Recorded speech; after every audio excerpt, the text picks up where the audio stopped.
இங்க இருக்க பார்வையாளராக இருக்க எல்லாருமே தமிழினத்தோட அடையாளம். நம்ம எல்லாருமே இந்த விஷயத்துக்கு நம்ம ஆர்ப்பாட்டம் வச்சிருக்கோம்னா நம்மளோட ஆளும் கட்சி திமுக திராவிட மாடல் எந்த அளவுக்கு கேவலமா இருக்கு அப்படின்றத நம்மலாம் அத சொல்றதுக்கே நான் கூசுது.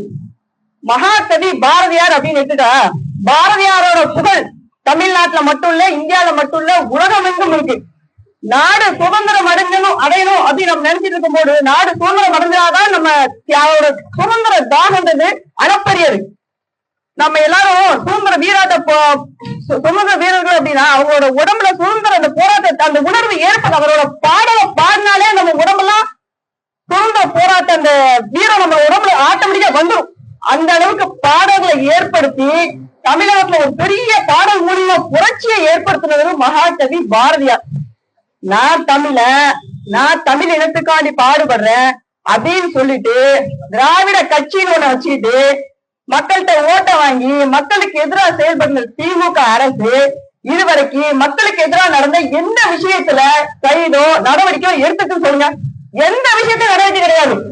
இப்போ பாரதியாரை பத்தி கேவலமா பேசிருக்கல யூடியூப் அந்த மைனர் விஜய் இதே சேனல் தான் போற தேர்தலுக்கு முன்பும் கந்தசஷ்டி கவசத்தை பத்தி ரொம்ப இழிவா பேசுனாங்க.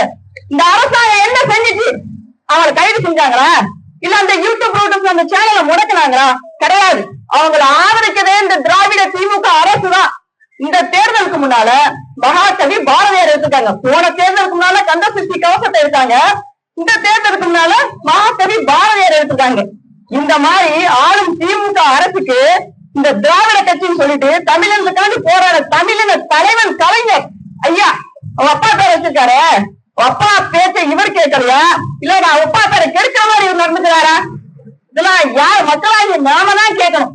இது மட்டும் இல்ல, நம்ம அக்கா கருமணி அக்கா பெண்களும் ஒரே விட்டாரா? நம்ம டாஸ்மாக் போன கட்சியில அடிச்சுக்கிட்டாங்க. இன்னைக்கு பெண்கள் மட்டும் உதவியாகல, பள்ளி குழந்தைகள் 9ஆம் வகுப்பு குழந்தைகள் கூட இன்னைக்கு கையில பாட்டில் எடுத்து வச்சு கூட சேர்ந்து கூட்டமா போட்டு குடிக்கிற நிலைமையை உண்டு பண்ணி வச்சுட்டு இந்த திராவிட அரசு. இன்னைக்கு தமிழின மக்கள் எல்லாம் பொறுமையா இருக்காங்க அப்படின்னா தமிழின மக்கள் எப்பவுமே தமிழ் மக்கள் பொறுமையானவங்க, அமைதியானவங்க, வந்தாரை வாழ வைக்கும் பூமி தான் இது. ஆனா அதுக்காண்டி மானம் கட்டு போய் இல்ல. இதே காவல்துறை சகோதரர் ஒருத்தர் கேட்கிறாரு, திருப்பரங்குன்றத்துல தீபம் ஏற்ற மக்கள்லையேன்னு கேட்கிறாரு. அந்த அளவுக்கு இந்த திராவிட அரசு அவர் கேட்கறதுல தவறு இல்ல. இந்த திராவிட அரசு நம்மளை இந்த அளவுக்கு தமிழ் மக்களை அடிமைப்படுத்தி வச்சிருக்கு அப்படின்னு தான் சொல்லணும். மகாகவி பாரதியார் பெருமையை எடுத்து சொல்லணும்னா நாம ஒரு நாள் போதுமா அப்படின்னா கேட்டா கிடையாது. பாரதியாரோட பெருமையில எடுத்து சொல்ல அளப்பரியது இருக்கு. ஆனா தமிழ் இனத்தையும் தமிழின மக்களையும் தேச பற்றையும் தமிழரோட வரலாற்றையும் தமிழர்களோட நம்பிக்கைகளையும் எல்லாத்தையும் ஒன்னொன்னா சீரழிச்சுக்கிட்டே செதைச்சுக்கிட்டே வராங்க. நம்ம கண் முன்னாலே நம்ம பாத்துக்கிட்டே இருக்கோம். இதே மதுரை திருப்பரங்குன்ற விஷயத்துல இது நடந்துகிட்டே இருக்கு. நீ மகாகவி பாரதியார பேசினா மகாகவி பாரதியார் உலகத்துக்கே தந்தையவர். தமிழின மக்களுக்கு நமக்கு அவர் முன்னோடி. அவரை பேசுறதுக்கு நம்ம வீடு கொண்டு எழல அப்படின்னா இங்க எதுக்கு எழ போறோம்? இந்த யூடியூப் சேனல் பேசிருக்காங்கல்ல, அவனை இது வரைக்கும் நாங்க பாஜக சார்பா எந்த காவல் நிலையத்துல புகார் கொடுத்துருக்கோம். இது வரைக்கும் அவங்க மேல ஏதாச்சும் நடவடிக்கை எடுத்திருக்காங்களா? இல்ல. அந்த சேனலை முடக்கிருக்காங்களா? இல்ல. யூடியூப் சேனல் மக்கள்கிட்ட விழிப்புணர்வு ஏற்படுறதுக்கும் மக்கள் நம்ம நிறைய விஷயங்கள் தெரிஞ்சுக்கிறதுக்கும் தான் இருக்கே தவிர எதை வேணாலும் பேசுவோம், கருத்து சுதந்திரம் சொல்லிட்டு எதை வேணாலும் எப்ப வேணாலும் எப்படி பெற்றாலும் வரலாற்று சின்னங்களையும் வரலாற்றை சேர்ந்தவங்களையும் சிதைச்சு பேசுறதுக்கு இந்த தமிழ்நாடு அரசு அனுமதிக்கும் அப்படின்னா இந்த அரசு எதிர்க்கு நம்மளுக்கு இந்த அரசை நம்ம வேட்டணுமா வேண்டாமா? மேலும் மேலும் நம்ம முன்னோர்கள் நம்ம வரலாறையும் சிதைச்சுக்கிட்டே இருக்க இந்த அரசை நம்ம விட்டு வைக்கலாமா? இந்த அரசை அடியோடு அடக்கணும். தமிழ் மக்களாகி நாம தான் வீடு கொண்டு எழணும். இன்னைக்கு பாரதியார பேசியிருக்காங்க, திருப்பரங்குன்றத்தை நம்ம தீபம் ஏற்ற முடியல, 144 தடை உத்தரவு. ஏங்க நாம கோர்ட் உத்தரவை மதிச்சு 4 பேர் தீபம் ஏற்ற போல தடை. ஆனா இன்னைக்கு சந்தனக்கூட நிகழ்ச்சிக்கு எத்தனை பேர்னாலும் கொடிமரத்தை ஏற்றி கொண்டு போனா அதுக்கு தடை கிடையாது. அப்ப இந்த திமுக அரசு ஓட்டுக்காண்டி இஸ்லாமிய சகோதரர்கள் பிரச்சனை இல்ல, இவங்க ஓட்டு வாங்கணுன்றதுக்காண்டி என்ன வேணாலும் செய்வாங்க, அதை எப்படி வேணாலும் செய்வாங்க, நீதிமன்றத்தை கூட மதிக்க மாட்டாங்க அப்படின்றதா இதுல நாம தெரிஞ்ச விஷயம். நாம கடவுளுக்கு அடுத்தாப்புல மருத்துவர்களை சொல்லுவோம், நீதித்துறையில நீதி அரசர்களை சொல்லுவோம். ஆனா இன்னைக்கு அந்த நீதி அரசர்களே கொஞ்சம் பத்தி பேசணும், நீதி அரசரை பேசிட்டு இருக்காங்க. இவங்க மேல ஏதாச்சும் நடவடிக்கை உண்டா அப்படின்னா கிடையாது.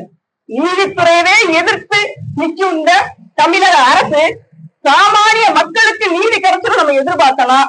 அது நம்மளுடைய முட்டாள்தனம். இது வரைக்கும் அவங்க ஆட்சியில செஞ்ச சாதனைகள், அவங்க ஆட்சி ஏற்றதுல இருந்து ஒரு வருஷத்துக்கு 1 லட்சம் கோடிக்கு மேல இப்ப ஆட்சி முடியறதுக்குள்ள 4 லட்சம் கோடி கடன் வாங்கி வச்சிருக்காங்க. ஒவ்வொருத்தர் தடையிலையும் கடன் சுமை ஏறி இருக்கு. தெருவுக்கு தெருவு டாஸ்மார்க்கும் பாரம் கூடி இருக்கு. தமிழர்களோட வரலாற்று சின்னங்கள் அழிக்கப்பட்டு வருது. தமிழக தலைவர்கள் மரியாதை குறைவா பேசப்படுறாங்க. கடவுள்களை இழிவா பேசுறாங்க. பெண்களை இழிவா பேசுறாங்க. இந்த மாதிரி தொடர்ச்சியான தமிழர்கள் மீதான போராட்டங்களை அவங்க கையில எடுத்து பண்ணிட்டே இருக்காங்க. அவங்க கூட இருக்க கூட்டணி கட்சிகளும் இதை எதிர்த்து கேட்க துப்பு இல்ல. அவங்களுக்கு தலையாட்டிட்டு அவங்களுக்கு ஏத்த மாதிரி பேசிட்டு இருக்காங்க. ஆனா முக்கியமான விஷயம் என்னன்னா, இந்த ஆளும் கட்சி திராவிட திமுக அரசு எதையும் நிறைய பேசாது. கூட்டணியா இருக்காங்க பாத்தீங்களா, அவங்களோட சேர்ந்து அவங்கள பேச வச்சுட்டு வேடிக்கை பார்த்து உட்கார்ந்துட்டு இருப்பாங்க. இந்த கூட்டணி கட்சிகளுக்கு ஃபுல்லா இந்த மாதிரி பேசி ஒவ்வொரு சின்னங்களையும் ஒவ்வொரு தலைவர்களையும் பேசி மரியாதை குறைவா பேசுறது மட்டும்தான் வேலையாவே வச்சிருக்காங்க.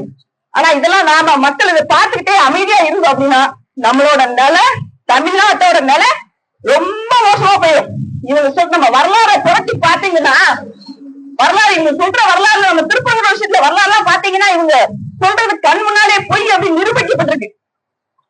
இன்னைக்கு இவங்க பாரதியார பேசுன தண்டிக்கல, அந்த யூடியூப் சேனல முடக்கல, திருப்புறம்ன்ற விஷயத்துல கோர்ட்டுக்கு எதிரான ஒரு நடைமுறையை கொண்டு வந்திருக்காங்க.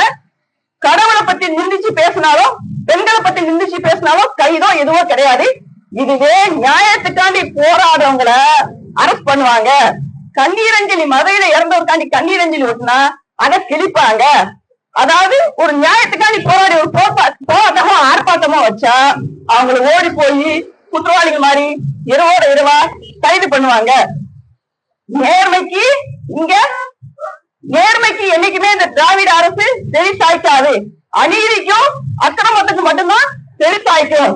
இந்த ஆளும் அரசு அநீதிக்கானது மட்டும்தான் அப்படின்னு நாம புரிஞ்சுக்கிட்டு இந்த ஆளும் அரச 2026 வீட்டுக்கு அனுப்பணும் அப்படின்றதா நம்ம எல்லாரோட கொள்கையா இருக்கணும்னு கேட்டு நன்றி தெரிவிச்சுக்கிறேன்.